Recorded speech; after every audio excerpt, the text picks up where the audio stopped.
Chicago and Minneapolis can seem like two versions of the same Midwest decision until you start looking at how life actually works in each city. A buyer comparing them online might see cold weather, older homes, big job markets, restaurants, parks, sports, and strong neighborhood identity. That surface level comparison misses the part that affects your life every week.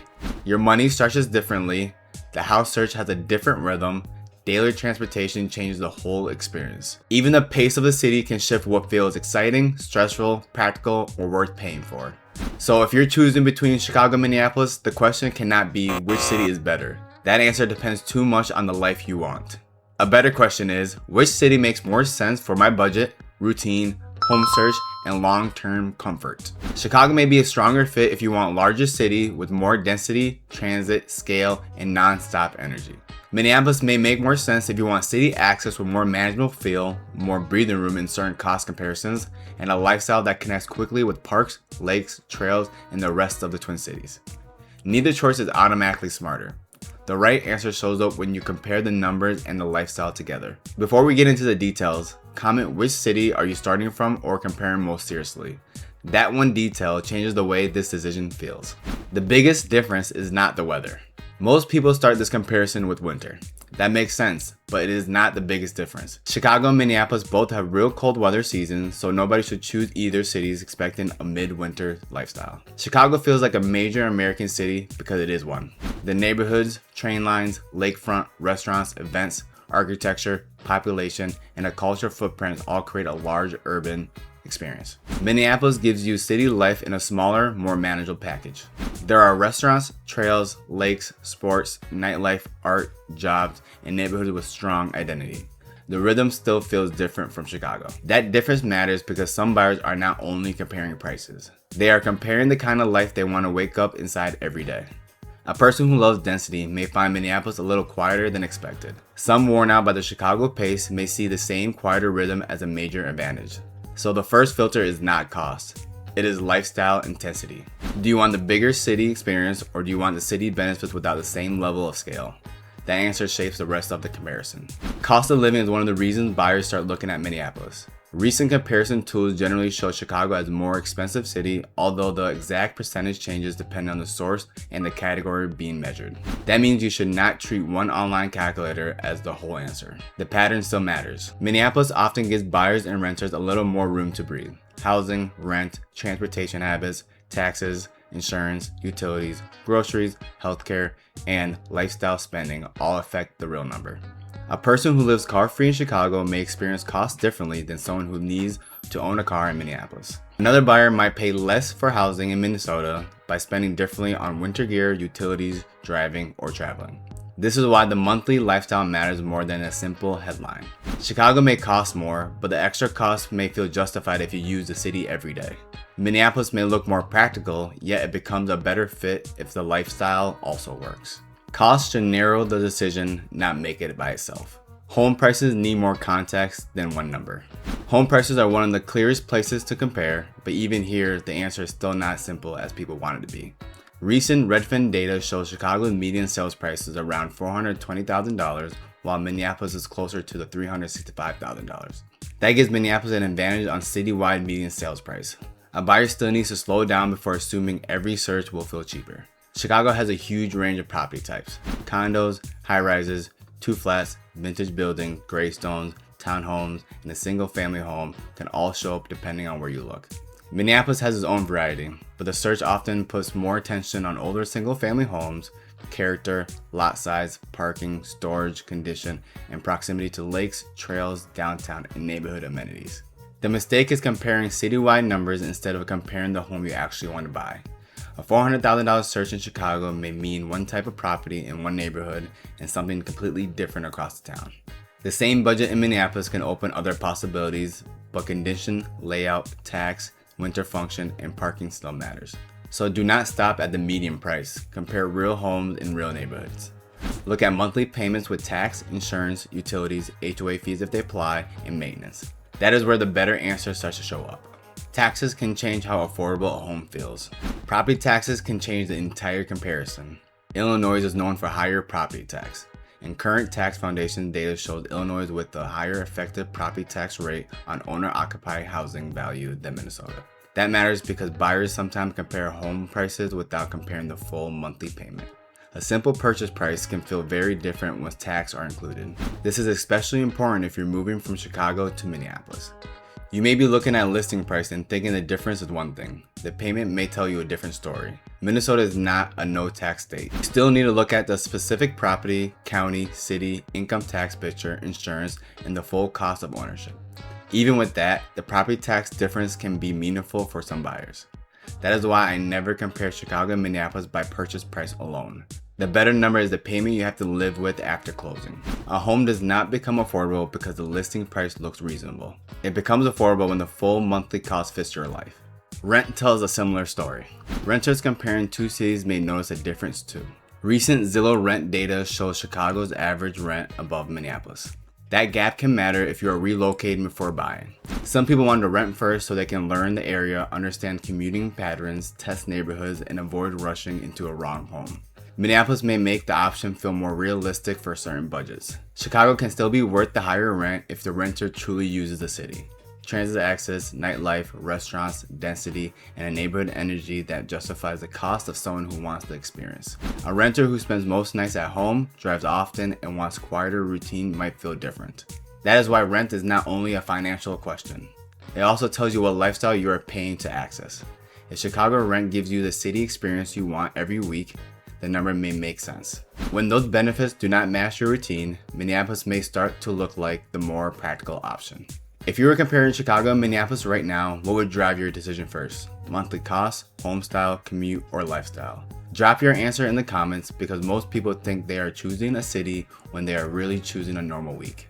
Transportation may be the biggest lifestyle shift. Transportation is one of the most important differences between the two cities. Chicago has a strong big city transit experience. The train system, bus, density, and walkable neighborhood make it realistic for people to live with less dependent on a car. That does not mean every Chicago resident is car free. It means the option is more available in the right neighborhood. Minneapolis has walkable pockets, bike infrastructure, and transits that can work for certain routines. Still, many people find that having a car makes daily life easier. That shift surprises some buyers moving from Chicago. A neighborhood can look close to everything on a map, but groceries, work, winter weather, errands, and social plans can change how practical it feels. Minneapolis may feel easier if you prefer driving, want less intensity, or do not need a train-based lifestyle. Chicago may win if transit is a part of your identity and not just a nice bonus. A buyer should be honest about this before choosing. Transportation affects your time, budget, stress level, and how connected you feel to the city. Chicago offers scale, while Minneapolis leans into balance. Lifestyle is where the decision gets personal. Chicago gives you scale, the restaurant scene is larger, the neighborhood count is deeper, the lakefront has its own identity, and the city energy is hard to match in the Midwest. Some people thrive in that environment. Bigger city gives you momentum, variety, and the feeling that there is always something to do. Minneapolis offers a different kind of appeal. The city has lakes, trails, parks, restaurants, sports, art, music, and a neighborhood with character. Life can feel more approachable here. That does not mean it's boring. It means the energy is different. People who choose Minneapolis often want enough city access without feeling swallowed by a huge city every day. The Twin City gives you another layer because St. Paul is a part of the equation. A buyer might love Minneapolis for activity, consider St. Paul for a calm city rhythm, or look towards nearby areas with space and convenience becoming more important. Chicago has its own neighborhood variety, but the total experience is larger and denser.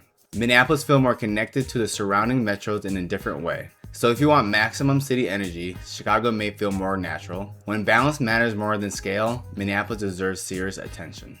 Weather is not the same conversation in both places. Chicago and Minneapolis both have winter, but the experience is not identical. Chicago has cold weather, wind, lake conditions, gray stretches, and plenty of days where the seasons feel heavy.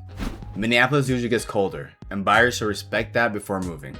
The adjustment depends on where you're coming from.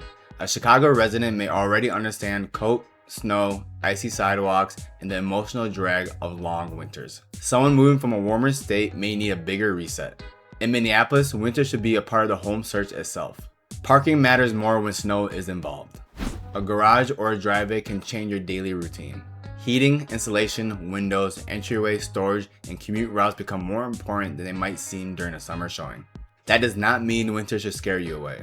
A lot of people live full, active lives here all year. The key is planning for the season instead of pretending it will not affect your routine. If you can adapt, Minnesota winters become part of the rhythm. When you fight it every year, the lifestyle may feel harder than the numbers suggested. If you have lived in either city, I want to hear your take. Which one felt easier for everyday life, Chicago or Minneapolis? Put your answer in the comments because people comparing these two places need real experience along with the numbers. Housing style changes the way you search. Chicago and Minneapolis can both give buyers older homes, character, and established neighborhoods. The search still feels different. Chicago buyers may spend more time comparing building types. A condo near transit creates one lifestyle. A two-flat has a different ownership conversation. A high-rise downtown does not function the same way as a single-family home on a residential street. Minneapolis buyers often need to pay close attention to condition, layout, basement qualities, windows, roof age, storage, parking, and how the home works through the winter. Character can be one of the best parts of Minneapolis market. It can also distract buyers from practical details. A beautiful older home may be a great fit if you understand maintenance and ownership expectations. The same property can feel overwhelming for someone who wants something newer, simpler, or easier to manage. Chicago has its own version of that issue, especially with older buildings, HOA structures, parking difference, and the neighborhood-specific trade-offs. That point is not that one market is easier. Each one asks a different kind of buyer to pay attention. So who Chicago may fit best? It may fit you better if you want a larger urban experience and plan to use it often. That means transit is not just something you admire. It is a part of how you live. Restaurants, nightlife, museums, events, lakefront activities, neighborhood density, and a culture variety should matter to you on a regular basis. A buyer who wants that energy may find Minneapolis too quiet. That reaction is fair. Minneapolis is not trying to be Chicago. Choosing Chicago can make sense when the scale is a part of the value. The higher cost may feel more acceptable when your lifestyle uses what the city provides. Who Minneapolis may fit best? Minneapolis may be a better choice if you want city access with more breathable room. That can mean a lower medium sales price, a different rent picture, more manageable scale, or a lifestyle built around lakes, trails, parks, neighborhoods, and daily convenience. Some buyers want a strong city without needing the biggest city in the region. Others like having Minneapolis, St. Paul, and surrounding areas all available inside the same border search. That flexibility can be powerful. You can compare the different versions of cities and suburban life without leaving the Twin Cities. A buyer who wants balance may feel more at home here than Chicago. Someone who needs consistent big city intensity may not. That distinction matters. The mistake I would avoid. The biggest mistake is choosing based on repetition. Chicago has the bigger name. Minneapolis often gets framed as the more practical option. Either shortcut can lead you in the wrong direction. A smarter move comes with studying the life behind the label. Where will you work? How will you get around? What kind of home do you actually want? Can the payment stay comfortable after the full cost is included? Does winters change your routine in a way that you can handle? Will you use the amenities you are paying for? Those answers matter more than which city sounds better in comparison videos. The right place should make sense after the excitement of moving wears off. How would I compare them before making a decision? If I were to compare Chicago and Minneapolis, I would start off with a fully monthly cost. That means rent or mortgage payment, tax, insurance, utilities, transportation, maintenance, and the normal spending that comes with your lifestyle. After that, I would compare actual homes and neighborhoods I would seriously consider. Citywide averages can help you start. Real listings tell you much more. Next, I would test transportation. A car-free routine in Chicago may not translate directly to Minneapolis. Driving more in Minneapolis might feel fine for one person and frustrating for another. Then I would look at a normal week. Where do you buy groceries? How often do you go out? What does winter do to your plans? Will you use the lakefront, trails, parks, restaurants, transit, or neighborhood amenities enough to justify the location? That process gives you a better answer than asking which city is cheaper. Cheap is only useful if the life works. Exciting is only worth it if you can sustain it. Chicago and Minneapolis can both be great places to live. They just solve different problems. Chicago gives you a bigger city experience, stronger transits, more density, a larger culture footprint, and the kind of energy people expect from major urban markets. Minneapolis offers a more manageable city feel, strong outdoor access, character-filled neighborhoods, a different cost picture, and a quick connection to the rest of the Twin Cities. Home prices need context. Taxes can change the payment. Rent may influence whether you buy right away or test the areas first. Transportation can be the deciding factor. Winter should be a part of the plan before you move, so do not choose based on which city wins on paper. Choose the place that supports your real life. If you're comparing Chicago and Minneapolis, or you're thinking about moving to the Twin Cities, feel free to reach out. This is exactly the kind of decision I help buyers work through before they make the move. And if you want more honest Twin City relocation breakdowns, Minneapolis comparisons, first-time homebuyer tips, and videos that go deeper than surface level advice, make sure you are subscribed. I will keep helping you compare the numbers, the neighborhoods, and the daily life details before you decide where you want to land.